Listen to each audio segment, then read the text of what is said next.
Hello again, and welcome to another episode of Super Turbo 64, the podcast in which two friends sit together over a few cups of coffee and just chat about video games for a little while. I'm Jason Vandervoort, and I'm sipping on a caramel macchiato today. I'm Jeff Ross, and I just finished a dark chocolate turtle mocha. Yummy. It was very good. Nice, yeah. How you doing today, man? I'm doing good, you know. Awesome. Feeling, I took a long nap early. Nice. And So you're like rested and rejuvenated and Absolutely. just ready. How about you? How are you doing? I'm doing good, yeah. Took the dog out for a walk and just, feeling good. It's just a little feeling rainy ready. out there. It is, yeah. It's a perfectly rainy and dreary day. This is your style. This is my kind of weather. Yeah. Yeah, just, I love it. It reminds me of of Persona 4, you know? On like those those days when the fog would set in. And just, I walk around and I'm like, this is my jam. I'm so ready. Makes me want to solve a murder mystery with my friends. I can arrange that. Awesome. Oh my God, I would be so appreciative. Yeah. You'd think so.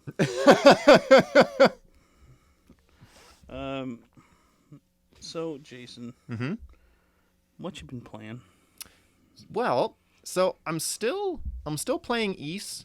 I'm kind of near the tail end of it. I've been I probably would have beaten it by now, but I'm, this is the first time in a while where I've kind of been feeling kind of that inkling towards that whole completionism thing for a game. Yeah, I don't know, I've just been really just enjoying my time with the game so much that I've just been like, you want to really twist the towel and get Yeah. every last drop out of it. I'm taking it nice and easy. Ouch. I suffered 50 points of psychic damage just there. Yep, that sounds about right. But when I'm not playing Ys, I've been dipping back into Street Fighter 5. Oh, yeah. Just going online, playing matches and whatnot. It's been a lot of fun. You've told me that you're a Sagat main these days. I am. Yeah, for the first few seasons of Street Fighter, I was maining Bison. But pretty much right when Sagat came out, I was thinking, yes, I am so ready to play Sagat. And just kind of, as time has gone on, I've just played Bison less and less. Sure. So at this point now, unless someone comes out in the final season of 5 that I just really, really like, I'm probably going to be a Sagat main throughout the rest of the of this season. Right on. And I remember you were distracted by Cody a little bit. I was. Cody was my main back in Street Fighter 4. And so I was really excited to play him. Actually, you and me, we were at Combo Breaker, one of the big fighting game tournaments that happens here in the States, when they dropped the trailer to announce Cody. Yeah. And that was G just at the same time, right? What? They announced a G, right? Or the president that same day. Maybe? Because the president came out and he was giving us a speech and all that. Power to the people. Yeah. It was, it's just a fantastic time. Yeah, absolutely. And so yeah, I was really hyped to play Cody, but it's just you can be really hyped for the character, but you just might not be maining them. Exactly. Yeah. So I mean, I tried for a while, but Sagat just has kind of been the character that just feels the best for me to play. I'm looking forward to the Oro or whatever his name is. Yeah. He's got a little turtle pet that he holds in one hand at all times. How nice is that? And then he's also like a martial arts master, Exactly. He holds the turtle because it's his way of kind of holding back. Restraining himself. Yeah, exactly. They did a gameplay thing for Oro yesterday or the day before. So they kind of showed what his stuff is. And they announced Akira as well. Yep. Who's from some game I'm not familiar Rival with. Schools, I think. Okay. Yeah. Yeah. One of Capcom's other fighters that, didn't really rise to the same levels as Street Fighter. At first, I thought that she was from Tekken, but she looks kind of like Tekken-ish. Akira. Yeah. Your main, right? From Asuka. Asuka. Yeah, okay, she does kind of look like Asuka for sure. Yeah, she has the long fighting style thing with the big movements. Yep. But yeah, we should play some more Street Fighter. We most likely will. That's right. Mm-hmm. Yes, playing Street Fighter has been our usual, like, post-recording, just decompression thing for a while. And you know what? I'm down for that to continue. I think I will main Zangief until I die. I'm proud of you. Yeah, he's... I remember when we first started with Street Fighter V, and I'm like, man, Zangief is so funny and awesome, and if only if I could just get his circle motions down, I would main him, and then I just practiced for like 20 minutes one day. Exactly. I'm like, it's doable. Exactly, it's very doable. He's big and strong, and his iron body is invincible. So beware. I will be aware. Nice. Well, how about you? What have you been playing? Well, a little thing called Isaac Repentance came out. The Binding of Isaac Repentance, the final DLC. Edmund has kind of been referring to it as like Isaac 1.9. It's like so close to a sequel in terms of content. It's got just an entire alt path and tons of new final bosses and 2 new characters and 100 new items or whatever. Dang. And like 5,000 new rooms, which is just crazy. That is crazy. I think anyway. Now is this the expansion that like started as the fan mod? Yeah. Okay. And they've really gone beyond what the mod. So Vin is the main guy from, I don't know his last name, but he's the main guy from Anti-Birth. Okay. Team PENIS, I guess is what they were calling themselves. Very classy. Mature. Fitting for Isaac, I guess. Yeah. But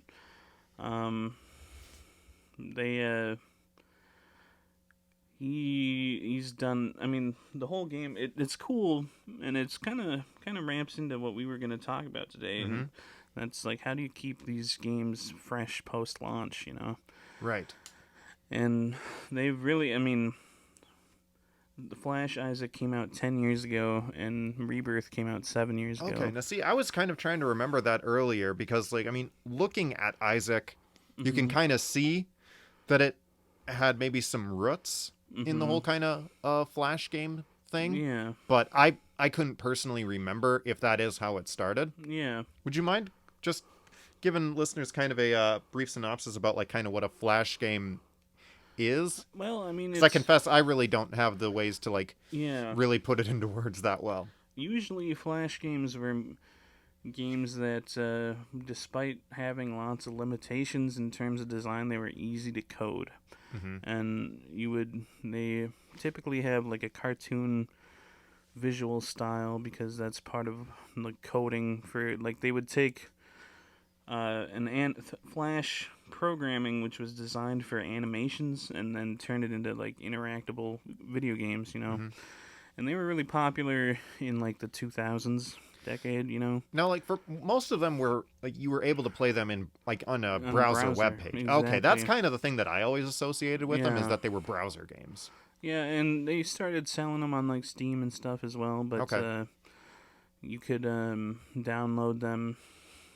But so Edmund had a heavy hand in coding the first Isaac Flash game, but then when it just had surprising popularity, they decided to re-release it as a non-Flash, non-janky, non-crashing game, basically. Okay. So they rebuilt it from the ground up. Yeah. Okay. And they hired Nicholas to do that, Edmund worked with Nicholas, which is a name of a person, but Nicholas is the company as well. But so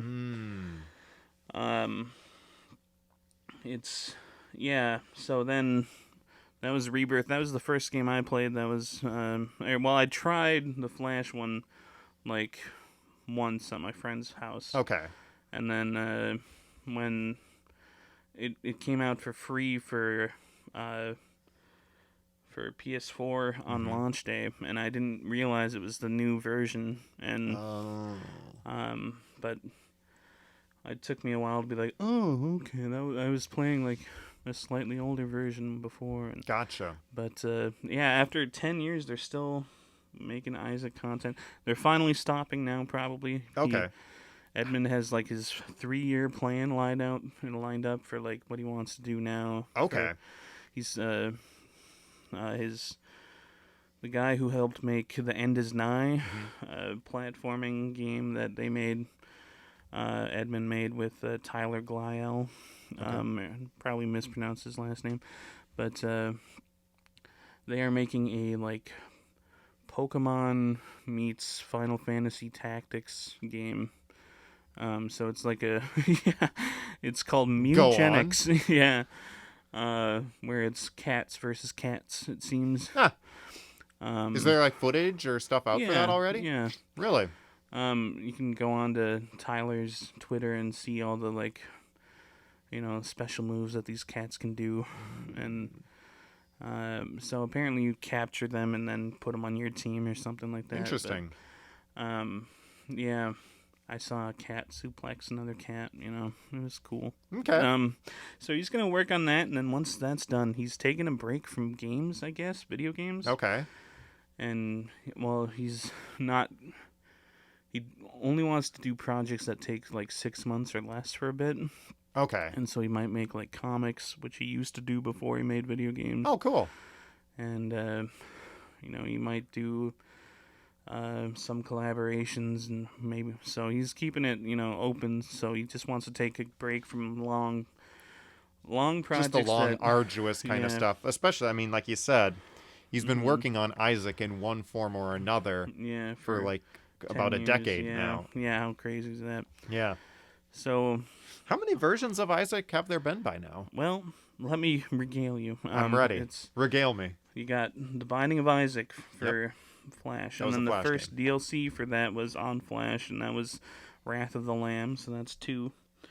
Then you had The Binding of Isaac Rebirth. Actually, there was a Halloween update, which is apparently considered like a DLC in a sense, but so I guess that's 3. And then Rebirth was the 4th version. Then Afterbirth was the 5th. Afterbirth Plus was the 6th. And now Repentance is the 7th. Okay. That's a lot of DLC. Yeah, it is. And that's it's pretty good. It's a great DLC so far. It's been really sucking up my time. Nice. The pretty much the only limiting factor to me just sitting there all day and playing it is like I need a comfier chair. My office chair is not doing the work it should be, but all right, because you're playing it on PC right now. That's right. Gotcha. Yeah. Okay. It's not coming out to consoles until they're hoping to have it out before the end of the year for consoles. Okay. But yeah, it's Do you like DLC expansions?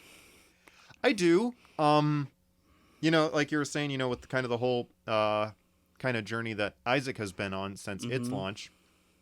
Street Fighter V, it's been going on for about 5 years now. Yeah. And I mean, Capcom is no stranger to, like re-releasing a game with some added stuff. So like, I mean, Capcom was doing a lot of this kind of stuff before things like DLC, were even available. I mean, they were.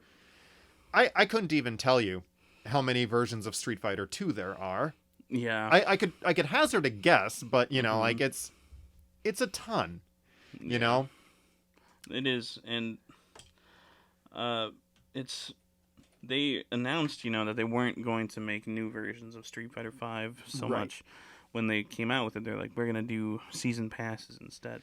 Right, and that's worked out largely for the best. I mean, Street Fighter V had a pretty rocky launch. Kind of basically any game that was going to follow up Street Fighter 4 had its work cut out for it, because Street Fighter 4 was not only completely revitalized game. Street Fighter, but fighting games in general. Absolutely. So I mean, Street Fighter 4 is on this incredibly high pedestal, and so no matter what, people were gonna be iffy about the shape that the next Street Fighter was going to take. And yet, yeah, and 5, Capcom was pretty candid out front. It's just like, hey, Street Fighter 5 as is, like, this is going to be kind of a bare bones thing, as opposed to you having to rebuy the game as we, release new versions of it.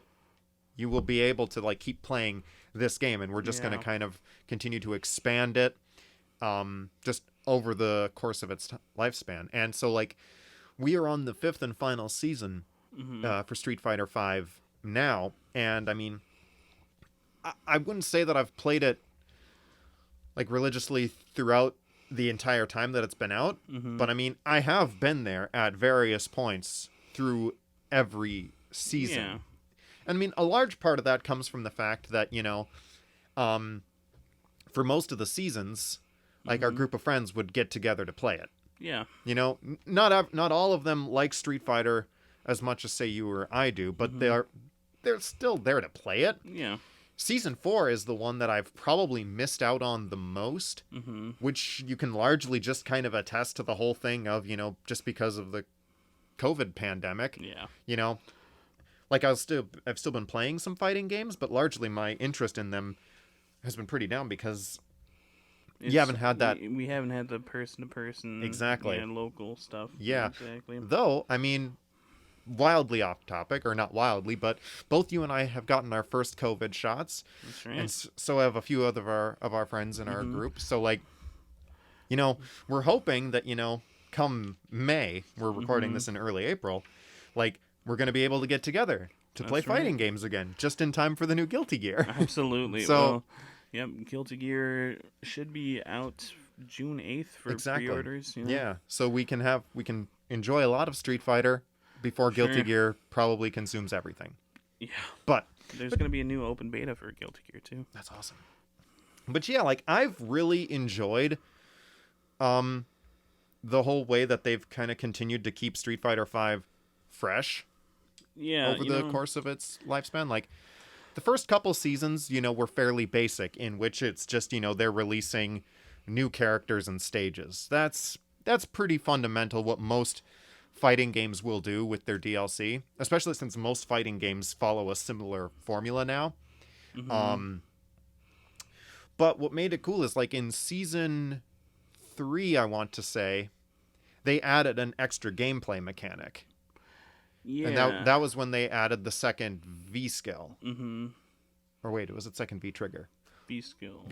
No, V trigger. V trigger, yeah. Right. So the V trigger in Street Fighter 5 is kind of like it's a bit of meter that you have outside of what you would use for, like, enhanced special moves and, like, super moves. And it was usually a thing that was tied pretty closely to what your character does.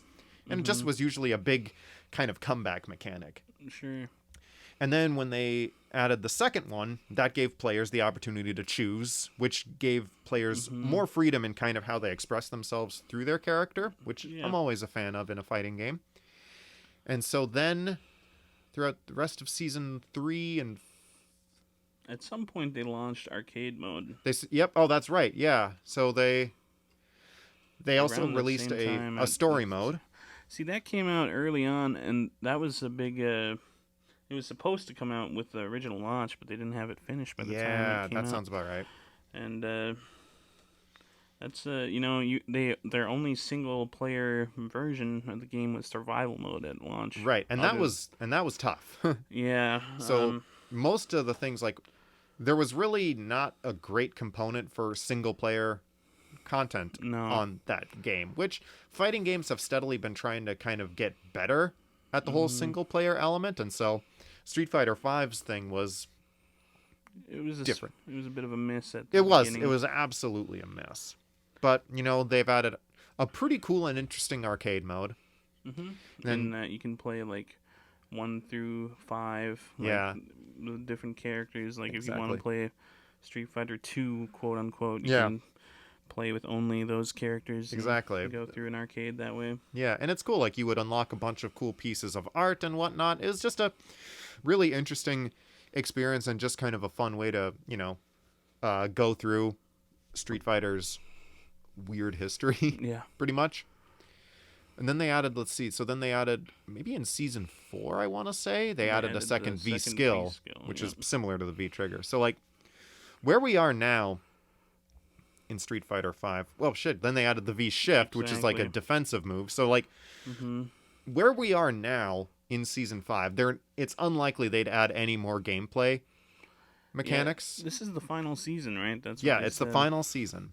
So, like, all of the stuff that they've added now makes Street Fighter 5 it's a much more robust game. It's an extremely robust game now. And yeah, so it's like, I wouldn't say anything has changed the core mechanic of the game like dramatically, but they've added just a lot of really great layering and texture, you know?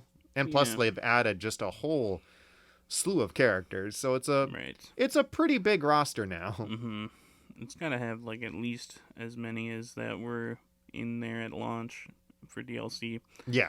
Oh yeah, I think they've definitely eclipsed, you know, what they had by probably a little bit now. I feel like, you know, the only problem with the Street Fighter's DLC model has been like the cost, you know. Yeah. Just being you can't really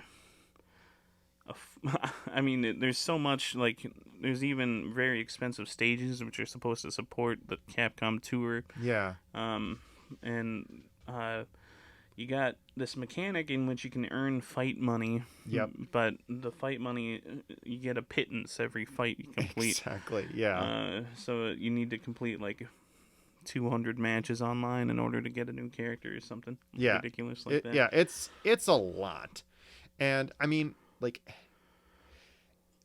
I feel like when they first pitched that, I think they said, like, the idea was just like, hey, you might not even need to buy a season pass if you're good. Yeah. But, you know, and there's probably some pro players who, by playing a whole lot, and probably with a much better win ratio than me, yeah, they probably were able to, you know, save up and maybe get a few characters for free. Right. But most of us, I feel, probably got our characters through a season pass. Yep, and I mean, same goes for stages and skins as well, and colors even. Yep. It's like they couldn't decide what was the route to do it. Like, they couldn't decide if they wanted to do kind of a typical season pass structure, or if they wanted to kind of do things that are like where you would buy the game's currency. Yeah. You know? Which I don't really know how to describe that model, you know, where it's like where you buy in-game currency with real money and then you spend your in-game currency on whatever it is you want. Because it's like, there's almost an element of that in there, but it... Right. You can buy things with the fight money, and I'm not sure if you can just buy fight money. I don't think you can. Yeah, like... I think it feels to me, you know, the cynical standpoint is that they have a season pass, but it doesn't give you more than 40% of the season's content. You know what I mean? Yeah, I mean that's valid. It's like it gives you the characters, which is nice. Yeah, the main thing that people would want from it. Absolutely. But then you get, you know, you're missing the stages and the costumes. Exactly. So like when you are able to look at the stage selection screen and you're like, yes, these are all the stages I do not yet have access to. Yeah, and it's funny, you know, playing offline, they remove the missing things. Yeah. But when you play online, it has a little lock screen over each stage, yeah. But, I don't know, you know, I compare it to, like, Dragon Ball FighterZ. That had 3 seasons that had only characters, and then the skins were all free. But I mean the colors were all free, but there were no new skins and no new stages. And they did add a couple stages. They had 1 new stage for free. That's right. Yeah. But it was just the one. Yeah, it was the online like the Galactic tournament. Arena or something. Exactly. Yeah. Which that was odd because it doesn't exist in the Dragon Ball universe or whatever. You know? That was just like it it's for the fighters universe, you know. Exactly. But, It just looks vaguely like it could exist within yeah. fighters, you know. But what about like Mortal Kombat 11? That came out with more story content, Yep. and then if you bought the season pass, you got the skins as well and the Exactly. characters. I think they did that a little better than Street Fighter. If I had to compare. Yeah, NetherRealm. I feel like they probably give you a lot more, value wise. Yeah. But it is also more expensive. A little bit, yeah, for sure. But still, like it's been very cool to be able to experience Street Fighter V as it has changed throughout the 5 years it's been out now. That's right. It's definitely grown as a game, and it's been fun to try the new characters out and look forward to new ones and stuff. Yeah. Yeah, I'll probably say once everything settles on it, Street Fighter V will probably be up there among my favorite fighting games of all time. Yeah, sure. But, it's just, I don't know. It's just been it's just taken a long time to get it to that point. Yeah. So do you think you bought every season pass for that game? Yes. Okay. Yes, I have. Would you, just speaking of season passes, what do you think is like the best and the worst season pass you've picked up? Like, not necessarily of Street Fighter, but like, just in general? Yeah. Best season pass I've picked up, I'd have to give that to The Witcher 3. Oh yeah. Like that had both DLCs. Yeah, yeah. So like you've got the Blood and Wine and the Hearts of Stone expansions, and I'm missing one.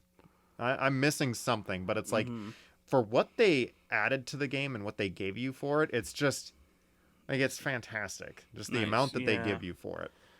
Game expansions are like the best form of DLC, I think. For sure. That's I feel like, when DLCs first started being like a concept back in like the early 2010s or late 2000s or whatever, we started seeing like a lot of people complained about it as being like, I don't want to pay more money for new content, just give me the content or make a sequel, Yeah, right. But it's a way of extending the life of a game, and it's certainly kept the price down of these games, as like you were saying. It's just I don't know if this was before. I think it was actually before we started recording. Yeah. But the price of games has stayed the same for like the 360 and the PS3 and then the PS4 and the Xbox One era.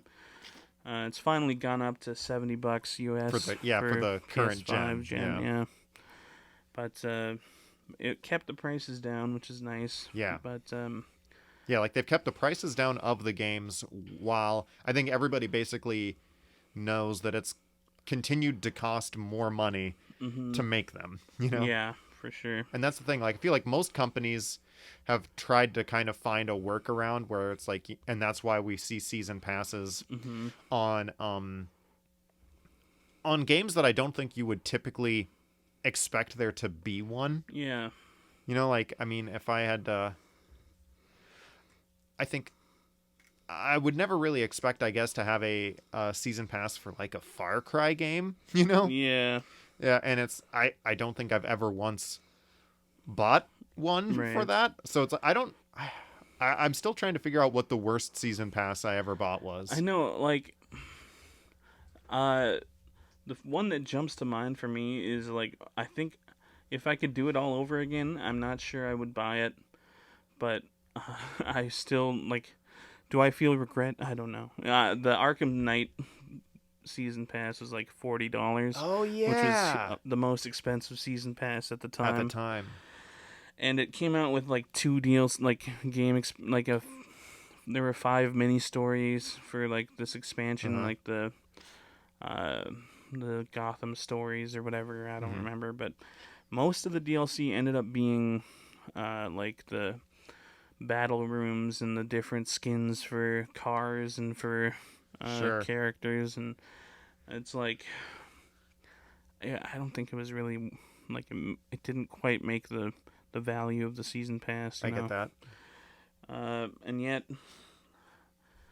I love that game so much that it's hard to say that I regret getting it. Right, yeah, because it's like you were still able to gain or get more fun out of an experience Yeah. that you already loved. Yeah, that's right. And still got that. I put a lot of time into that DLC. Like the battle rooms. I can't remember their name right now, but Me either. But there's like 5 versions in that versus the previous couple of games they had. Right. Just the stealth and the battle, but there's also races and then like car battles and then Yes. like hybrid ones and stuff. But yeah. As for the best season pass, I can't even think of an example. Right. I'm sorry I asked you a tough question, but Hey, no, I thankfully I had an answer, or at least yeah. half of one. That's right. The Witcher is a good. Like I figured, The Witcher 3 would come up in this podcast, considering that it has like famously amazing DLC. Exactly. You know what might be the worst season pass I got? What's that? Would have been the one that Mortal Kombat 10. That's such a good answer. Exactly, because it's like The one that had half monsters and stuff. exactly, Like, yeah, and it's like I mean, I love my movie monsters, Yeah. but like I think one of the season passes had the Xenomorph and Leatherface, and also and the characters that they added that were actually from the Mortal Kombat universe. They were like Tanya and the cyborgs And Tremor. and Tremor. Or and Triborg. Yeah, it's just overall just the DLC for MK10. Not great. Not great, in my opinion, at least. No. I do like, Tanya was cool because she's an MK4 character, and that was like one of my big gaming influences early on, I guess. Yeah. And I do like the cyborg, but the fact that they made him into 3 characters into one, it's like, Exactly, kind of cheapens them a Yeah. little bit, especially because it's like, for people who, are big fans of Smoke Sector or Cyrax, Yeah. like, to cram them all into one, it's just like... Right. Oh, well. I think they did a pretty good job with the DLC for 11, though. Yeah, 11's been pretty good. And I still have yet to play the story content that Me came out. either. I know. Oh, well. I mean, We'll get even around though to it has Shang Tsung, who's like Yeah. probably one of my favorite characters in the games, just period. I haven't done it yet. And he's, voiced by that Kerry actor. Tagawa, yep. Mm-hmm. Oh, well. We'll get around to it. But Exactly. I've been wanting to play more MK11. Yeah, our friend Gabe, he was talking about that the other yeah. day. Yeah, he's been kind of getting back into it too. So it wouldn't surprise me if we kind of have a little bit of a Mortal Kombat resurgence That's on us. right. He stopped in on the stream one day. That was pretty cool. Nice, that's awesome. I've been streaming some Isaac Repentance. Nice. So How have you been enjoying that? I've been having fun streaming it. It's been most of the commentary when I'm alone. I haven't had a stream go with 0 viewers very long, which is nice. But if it's somebody's in the chat and they're not, if they're watching and they're not talking to me, then it's me just like, well, I'm gonna go ahead and use a bomb here because I need to pick up more spirit hearts. But so it's very Isaac focused. Just thinking out loud. Yeah. Yeah. But when there is somebody in the chat, it can be a lot more fun. Yeah. But and Isaac is such a stream focus. No, I don't want to Friendly call it game. stream focused, Yeah. but like, just that game is at the point where it is now. I feel largely because of streamers. Like Yeah. they gave it so much life. yeah, totally. When it had a big explosion, like a year or a half a year after it was launched or something because of YouTubers. Yeah. Yeah. And I think that's pretty cool. Yeah, for sure. It's a very replayable. It's the most replayable game, in my opinion. Yeah, because I can it's get that. it's got so much randomness, RNG involved. But For sure. so going from season passes, there's another similar concept, but altogether more devious. The Battle Pass. Have you played a game much with Battle Passes at all? I know, I've been playing a lot of Warzone lately. Sorry Yeah. to just but do you? I don't think you have really. I have not once bought a battle pass. Okay, yeah. I mean, I've played games that have them. Mm-hmm. And what's funny, one of the fighting games that we've played most recently, Grand Blue, Oh. has a battle pass and a season pass. Oh. And so I bought the season pass, but I've opted Mm-hmm. against the battle one.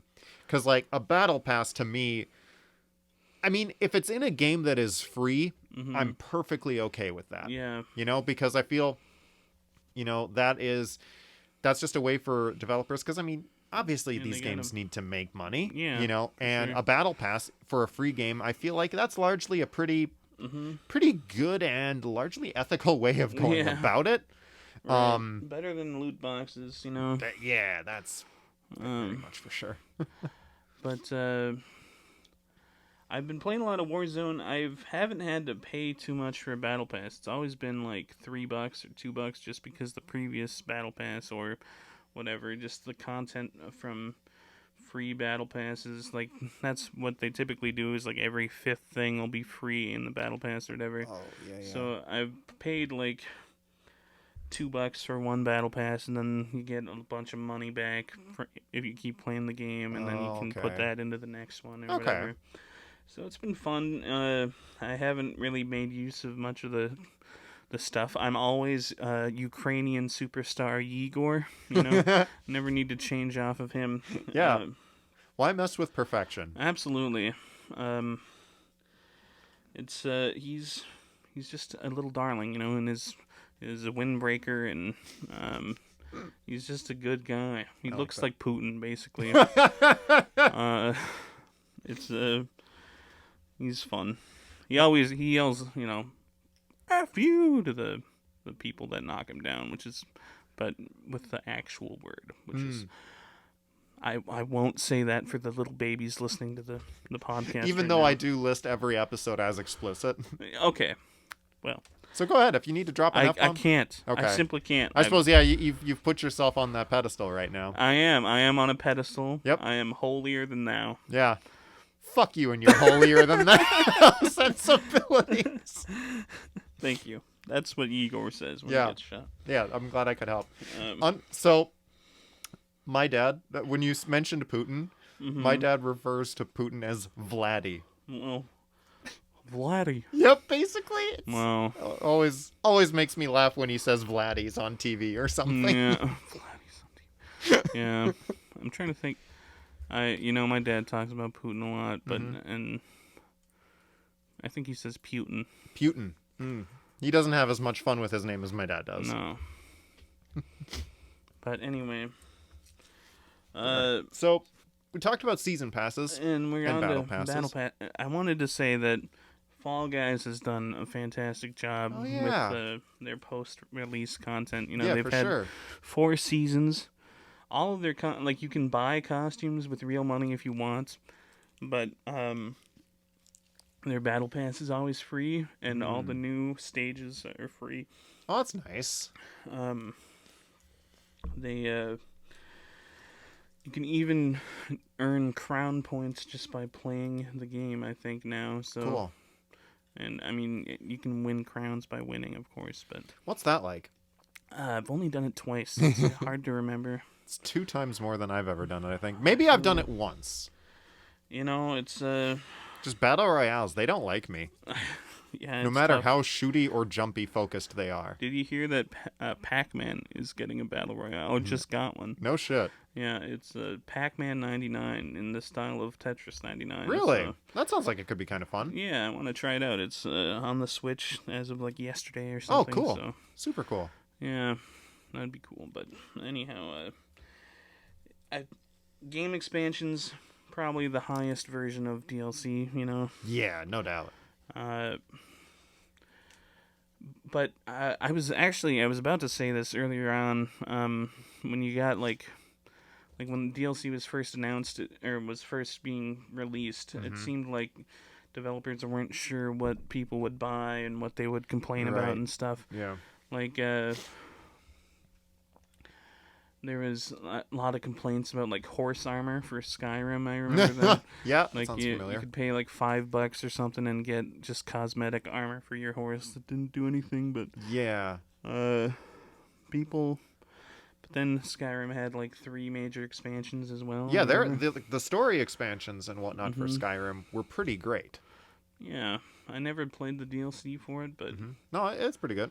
I always wanted to get the expansions for Fallout 4, but never did because the season pass for that was also pricey. Yeah, I think it was getting to Arkham numbers if I'm not mistaken. And I always wanted to play the DLC that was in like the Nuka Town theme park or whatever. That sounded fun for sure. But I don't know. I like the Bethesda games. I just don't seem to get into them as much as like your typical diehard Bethesda fan, which makes They're sense. great, but it's I don't know. They get repetitive after a while, I think. Yeah, a little bit. But there's still a damn good time until then. Yeah.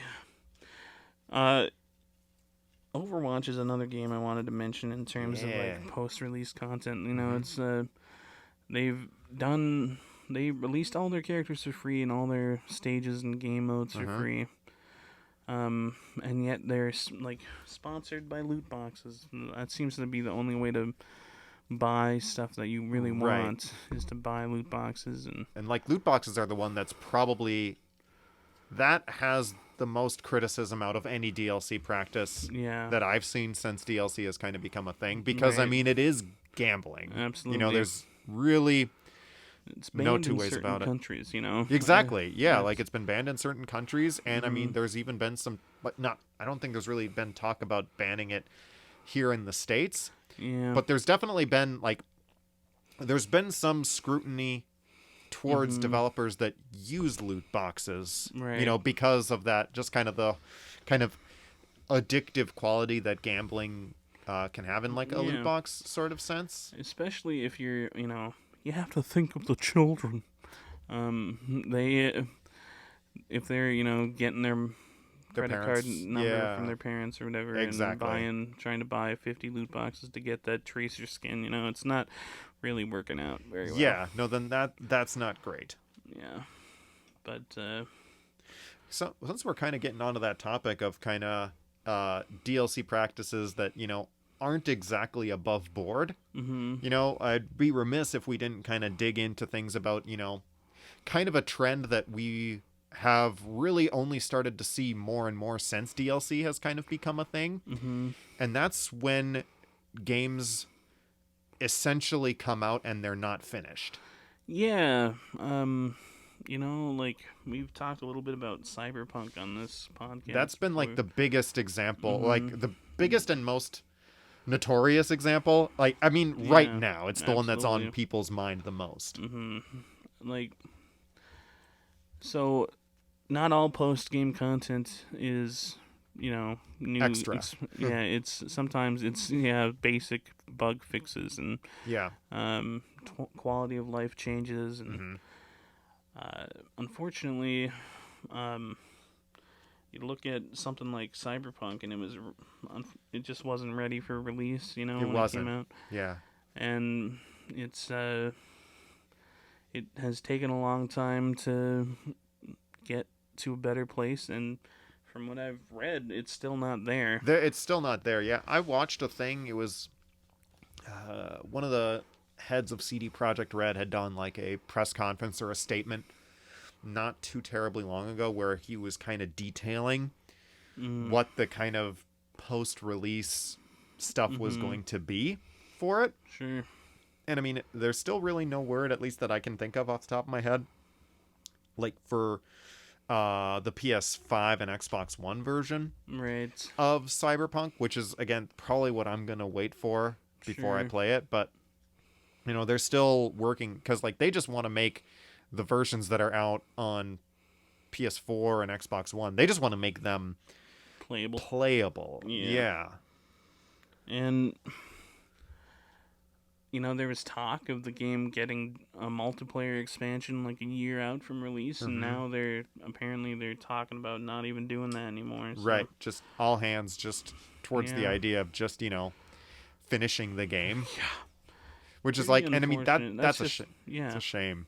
it's bad business practice, really. For sure. Yeah, I think that it's just kind of been out in the public knowledge now that it's just like, a bunch of stuff went into the whole thing, because the game had been delayed already a couple times, so there was this huge pressure for them basically just to get the game out, regardless of what kind of state it was in. Right. But the fact that they released it probably did more damage to the studio's like credibility than if they delayed it again. Yeah. It's like, it's just not right. It's just not right. To put it succinctly, I guess. Exactly, yeah. So, but it does unfortunately happen.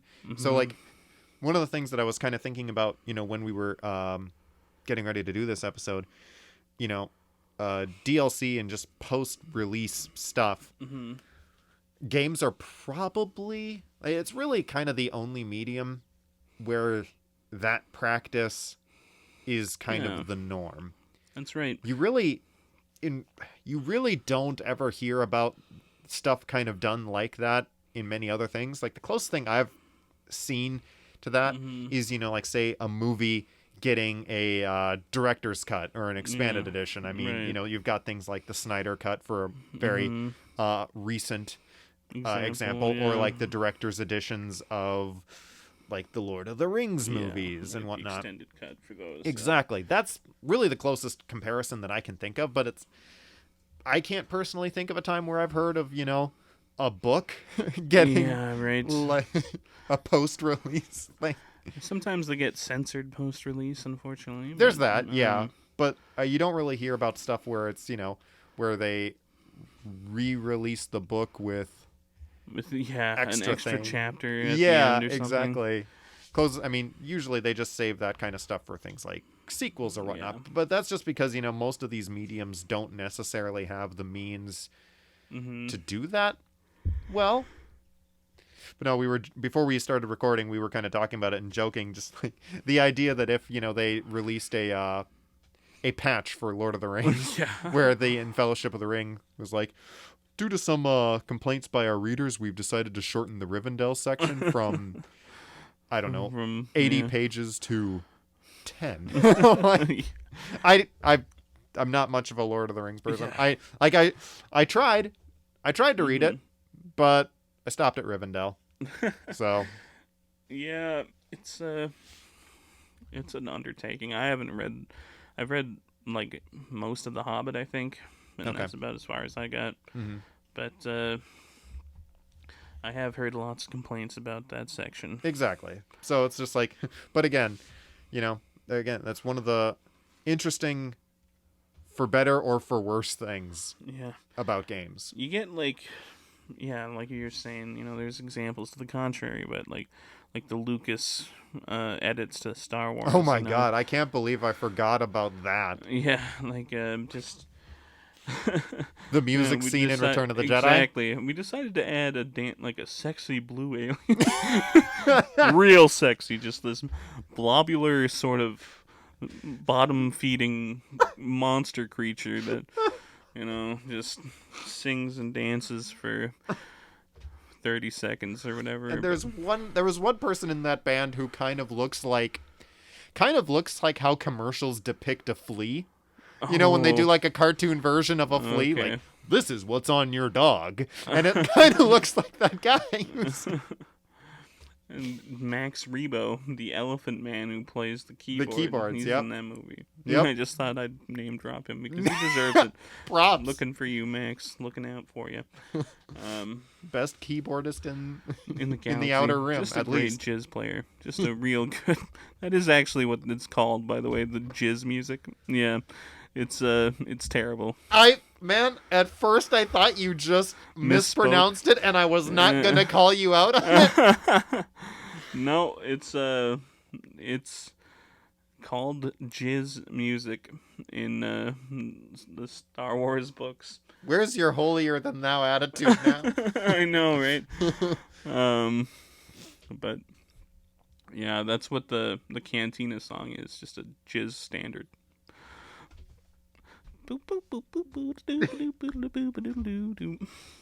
Wow. It's a banger. That's for sure. Yeah. Really putting the bang in banger. Mm-hmm. How do we get back from this tangent, Jeff?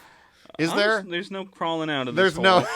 There's no... Once you start talking about Max Rebo and his contributions to the scene. Where was this in the Star Wars episode we just put out? Yeah. That's a fair point. Yeah. Let's hope in the next Fallen Order that we get a scene with Max Rebo. Oh my God, yes. Yeah. Or Dex Jetser, the diner owner from episode 2. Obi! What do you know? Yeah. But, it's funny.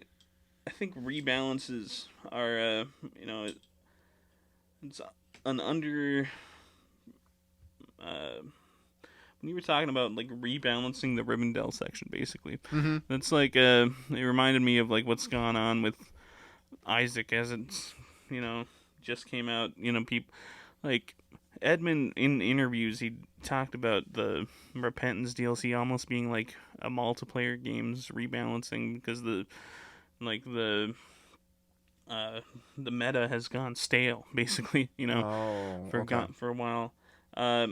So, like, you get... Just a dominant strategy showed up, and... Yeah, the certain items are, like, insta-wins, and these kind of changed that now, and, you still got some great items, but, like, for example, Brimstone, the big laser beam, it's a shorter blast now, and, like, it doesn't last as long on the screen.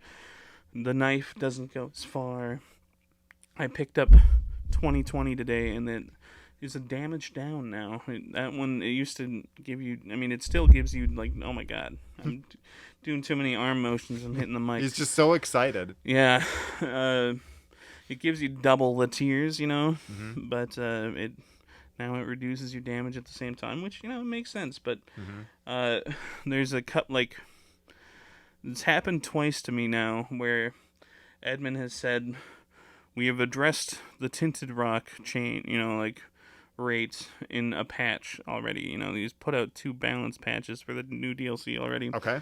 And it's been like a week and a day since it came out. Wow. But, like, the first DLC the first patch said that they were raising the tinted rock rate. I'm like, oh, thank God. And I look at it for normal mode. Only for normal mode. I'm like, God damn it.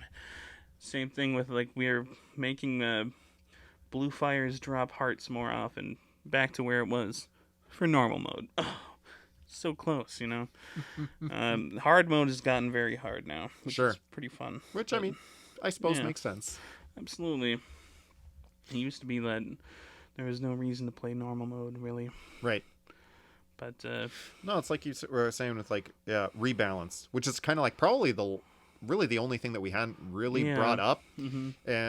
Primarily, that does affect multiplayer games. Yeah. So, like, we'll go right back to the beginning with Street Fighter. There were characters in the first couple of seasons of Street Fighter V that were, like, dominant. Yeah. And characters, again, on the downside that were pretty bad.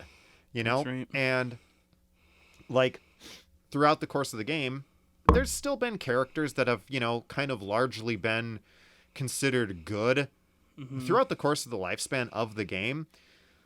But for the most part, there have been shakeups, So, like, I haven't really looked at a tier list, whatnot, for Street Fighter recently, so I couldn't tell you what the state of the meta is right now. Right. But just because of the stuff that they've added, and also the balancing that has been added, it's definitely been a much greater move forward to making the game, more balanced and making basically every character viable. That's right. That's the thing where it's like, because for most multiplayer games, especially like say in the fighting game genre, you want the characters to be viable. That's right. I think one of the worst things you can have for a competitive game is for there to be a tournament or something, and your top 8 in a tournament is mostly the same character. Yeah. And you definitely don't want to have a mirror match at the very end of your tournament. God, you remember when Bayonetta, double Bayonetta finals for like Evo 2018 or something like that. Exactly. And yeah. Especially if it's the character last released and there's no more support for the game. God. Yeah, that's they were standing there like not they were both like shooting for a while. Like they basically made a people were booing and all. It's a bad time. Exactly. So I mean, by and large, it's nice to kind of have these rebalances, especially in a a competitive setting. Yeah. Because it's like if you look at a game, we'll stick with Street Fighter. Like if you go all the way back to Street Fighter 2, there's been characters that have been strong and have remained strong in a game that is still played competitively. Right. And there obviously really hasn't been much in the way of balancing over a game that's been played for almost 20 years now. So it's like these characters are going to be strong and the strategies they have are going to be strong forever. Pretty much. Yeah. Same can be said for a game like Melee, where it's like, if you're playing Melee competitively, if you're not using one of, I don't know, however many characters, you're probably not playing Melee competitively. Yeah. Which is... at the highest level, at least. Exactly. Yeah. And that's where I think the benefit comes from playing a game that is, being currently supported and is currently being balanced. Because, like, that's what keeps, in my opinion at least, that's what kind of might keep a game like that fresh and engaging. Absolutely. That's like, at its best, DLC helps keep a game that people love, fresh and engaging. That's right. Something that makes you want to come back to the game. And exactly.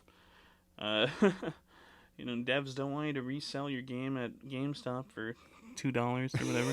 No, they don't. And so, whether it's a rebalancing like a Overwatch or Fighters, or if they're, putting out these massive expansions like in Witcher 3 or something, it's become a healthy part of the game industry, I think. Yeah, for sure. It's been a huge part of it. You surely don't hear the complaints that you used to about DLC. Yeah.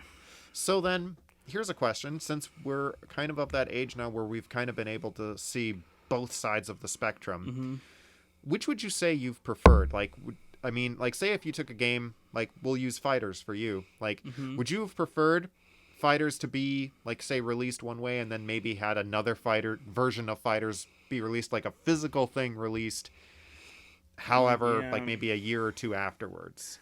That's the thing. If it takes that long, I don't know. I like having the fresh DLC, like, right away, Yeah, for sure. I think the first DLC for Fighters came out within, like, a month or so of the release, and it's like, it's just been cool to have more characters and really extend, like, you never know how a sequel is going to turn out, really. You don't. So, but, like, DLC is really just more of the same in a sense, but... And it's a gradual build. One of the things that's nice, and, like, if you go to a used game store, it's not, like, especially an older used game store, it is not uncommon for you to find old versions of a game that has been updated. Yeah. And so at that point, like, when the biggest problem about kind of the old way of doing that is once the newest version of the game comes out, your old version of the game is essentially garbage. That's right. Yep. Whereas now, say you have a physical copy of Street Fighter V, and, once the DLC has come out for it, your version of Street Fighter V is not garbage. That's right. So that's nice. Just from a purely I was missing, like, I moved back to my current house a while ago, but, like, when I did move back, I lost Street Fighter in the move. It turned out to be, and so I bought a second disc. I forgot about that. And then the day, like, 3 days after I bought that second disc, after, like, 6 months of not being able to play Street Fighter at home, I found the original copy. Of course. Yeah, at least I gave away the original copy, or, like, one of the copies, and, some Andrew got to play it at home, Nice. Yeah. It went to a good home. Absolutely. That's beautiful. But No, it was just funny that you picked that for physical copy because that is one downside of owning a physical copy. You can lose the disc. You can lose the disc. That doesn't happen to everybody, but it can happen to me. um, yeah. I was looking at I sent a picture of my cat to a friend, and I had to say afterward, I'm like, how do you like how I organize my games? It is completely random. I have like Xbox 360 sitting next to PS3 and Wii games, on the shelf. It's just at random, It's just chaos theory. Absolutely. Yeah, freaking Street Fighter was inside of the Tomb Raider's sleeve. Ah. That's Tomb Raider 2 sleeve, yeah. Oh well. What are you going to do? What are you going to do? Lament that $15 I had to spend again. Well, I mean, like we said, it went to a good home. That's right. So that Andy was able to play Street Fighter 5. Damn it. Anyway, is there anything... how do you prefer the DLC model or do you prefer the sequel model? I think I prefer the DLC model, honestly. Mm-hmm. I mean, I definitely... There was always kind of a thing... The sequel model was always fun in the way that you had... Like, say, if you wanted to have people over to play the sequel, you had this concrete event where you could try everything at once. Yeah. And that's fun. That has that feeling of newness that is just really palpable. Yeah.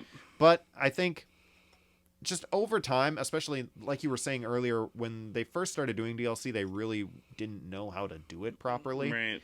But now they know, and there's still experimentation going on that, works to varying degrees. Mm-hmm. But I think for the most part now, DLC is in a decent place. Yeah. That I think, and I mean, of course, you don't have to buy DLC for every game you got. No. I think most of the games that I get now probably offer DLC in some form or another. Mm-hmm. But I would say that I probably get DLC for the games that I buy maybe like 30 or 40%. Yeah. Maybe less even, it's uncommon that I will get it. But I don't know. I like that it's there. Yeah. And probably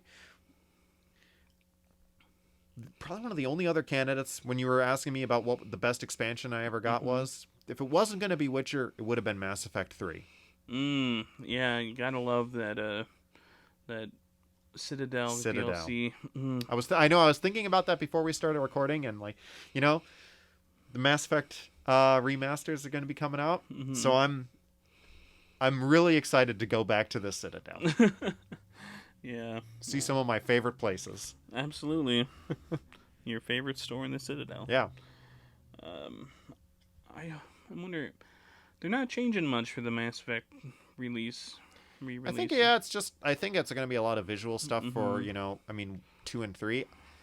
If anything needed to have some work done, it would have been 1. Yeah. But I think that's going to be largely the same. They'll probably just maybe fix and streamline some things. Right. I hope you're right. But I know it seems like it's just a graphical improvement for all around, but exactly. That's, that is the final version of keeping games fresh, is re-releasing them. Yeah, which we're in the thick of that right now. Yeah, that's right. And I thought about bringing that up earlier, but I'm like, it's not technically DLC, but kind of though. It is kind of it's along the same tangent of trying to keep a game fresh. I was happy that they put out like Dark Souls remastered for PS4. Right. That was fun. And they're still hoping for certain games to get a remaster. I mean, you did like a whole episode on re-releases, early on, but it's like there's been this thing I've been hearing about recently where it's like, again, going back to how games can be different from so many other mediums. Like most mediums have some level of stuff in place, like for preservation, that games kind of don't. Right. And I've been hearing a lot more about people talking about how to go about preserving games right now, because like right now they are getting ready to close the online store for the PS3, PSP, and Vita. Yeah. So like games that, were maybe only available digitally through those platforms, are going to be unavailable Right. soon. So I mean, you'll better make sure they're downloaded. exactly. So like, if you've downloaded them, you're fine. Mm-hmm. You know, but at that point, like, I mean, I've said this, you know, before, but it's like every time I turn my PS3 on, Mm-hmm. I praise it. It's just like, good for you. You're still you made it. You're still holding on. But it's like, you know, at that point now, once your PS3 stops working, Yeah. that's it. Right. You know, so for some of these games that you love, you know, having a remaster is the closest you have to like that hope of your favorite games being preserved. Unfortunately, yes. I mean, you can always get, you know, somebody to fix your console. Right. I suppose if you, there are people out there who can do it, but it's like I still have like my Super Nintendo and NES, you know, Yeah. and playing those games, And they still work. That's right. Also a miracle. Yeah, but I like it when games I love get remasters, I guess. I do too. It is nice because it's like most of the time, yeah, it's playing the best, most fully realized version of them. I just prefer it when they add something at the same That's time. nice. Yeah, that's you know? usually nice. So I'm not sure if I'm gonna play the remaster of the the Mass Effect series because frankly I've played those games a lot already, and you know. I know I'm going to. Yeah. I'm gonna go through the whole trilogy again. Right on. Mm-hmm. And not, like Techie's never seen Okay. Mass Effect, so I'm very excited to show that to her. Yeah. Maybe she'll start a file of her own. Exactly. We might play it together. Beautiful. Exactly. All right. Is there anything you'd like to add before we close up the episode, Jason? Not that I can think of. You know, I think we kind of talked about pretty much all the real methods of DLC practice that we've kind of seen and experienced. You know, and like I said, we've kind of largely kind of reached the consensus between the two of us that like both of us like it and prefer it over the way that it had been done before. Right. You know, so that's right. Outside of a few kind of questionable practices that you'll see from some companies, by and large, DLC is a good thing that allows you to experience a game that you love continually and like get the most enjoyment out of it. I think you summed it up perfectly. Perfect. All right. Well, thanks for listening. I guess we'll see you on the next episode. Exactly. Yeah. So we'll see you in a few weeks, everybody. Have a good one. You too. Bye. Bye.